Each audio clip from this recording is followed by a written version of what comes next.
Монгол улсын сонгуулийн ерөнхий хороо ээлжид сонгуулийн жил эхэлснээс хойш санал хураалт дуустал аливаа этгээд сонгогчдын саналыг татах зорилгоор дараах үйл ажиллагаа явуулахыг хориглоно.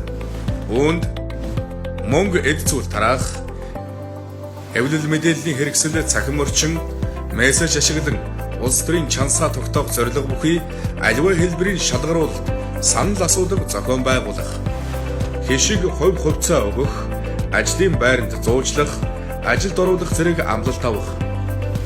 Ирээдүйд өөрийн болон бусдын хөрөнгөөр мөнгө эдвараа өгөхөөр гэрээ байгуулах, хэлцэл хийх. Сонгуульд оролцохоос татгалзахыг болон сонгуулийн хууль тогтоомж зөрчихийг уриалсан агуулга бүхий сурталчилгаа явуулах. Бараа эд зүйл хөнгөлөлтөө үнээр худалдаж, аливаа үйлчилгээ төлбөргүйгээр болон хөнгөлөлтөө үзүүлэх.